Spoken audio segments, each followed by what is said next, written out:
PCOS ಇವಾಗ PCOS ಇಲ್ಲ, ಇದು PMOS ಅಂತ ರೀನೇಮ್ ಆಗಿದೆ.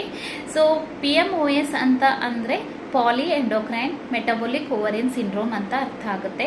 ಸೊ ಈ ನೇಮ್ ಚೇಂಜ್ ಎದಕ್ಕೆ ಮಾಡಿದ್ದಾರೆ, ಇದರಿಂದ ಏನು ಯೂಸ್ ಇದೆ, ಇದು ಏನು ನಮಗೆ ಸಿಗ್ನಿಫಿಕೆನ್ಸ್ ಇದೆ ಅಂತ ಈ ವಿಡಿಯೋದಲ್ಲಿ ನಾನು ಹೇಳ್ತೀನಿ. ಸೊ PCOS ಅಂತಂದರೆ ಫಸ್ಟ್ ನಾವು PCOS ಅಂತಂದರೆ ಏನು ಅನ್ಕೋತಾ ಇರ್ತಿದ್ವಿ ಅಂತಂದರೆ ಅದು ನಿಮಗೆ ಪೇಷಂಟ್ಸಿಗಾಗಲಿ ಯಾರಿಗೂ ಅಂದರೆ ಏನು ಸಿಗ್ನಿಫೈ ಮಾಡ್ತಿತ್ತು ಅಂತಂದರೆ ಪಾಲಿಸಿಸ್ಟಿಕ್ ಓವರಿಯನ್ ಸಿಂಡ್ರೋಮ್ ಅಂದರೆ ಪ್ಯಾಥೊಲಾಜಿಕಲ್ ಓವರಿಯನ್ ಸಿಸ್ಟ್ ಇದ್ದಾವೆ. ಆಮೇಲೆ ಏನಂತಂದರೆ ಈ ಡಿಸೀಸ್ ಏನಂತಂದರೆ ಬರೀ ರಿಪ್ರೊಡಕ್ಟಿವ್ ಟ್ರ್ಯಾಕ್ಟು ಓವರಿ ಇನ್ಫರ್ಟಿಲಿಟಿ ಆಮೇಲೆ ಇರೆಗ್ಯುಲರ್ ಸೈಕಲಿಗೆ ಅಷ್ಟೇ ಸೀಮಿತವಾಗಿದೆ ಅಂತ ಅದೊಂದು ಮೆಸೇಜ್ ಕೊಡ್ತಾ ಇತ್ತು ಅಥವಾ ಹೋಗ್ತಾ ಇತ್ತು ಎಲ್ರಿಗೂ. ಬಟ್ ದ PCOS ಅಂತಂದರೆ ಇದು ಏನಂತಂದರೆ ಕಾಂಪ್ಲೆಕ್ಸ್ ಎಂಡೋಕ್ರೈನ್ ಡಿಸಾರ್ಡರ್ ಇದೆ.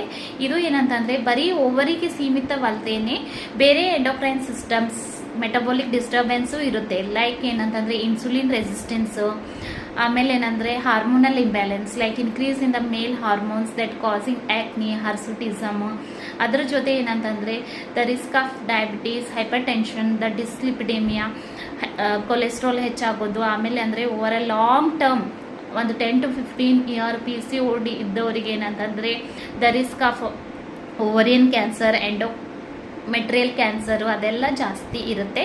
So the name PMOS is more informative compared to the PCOS.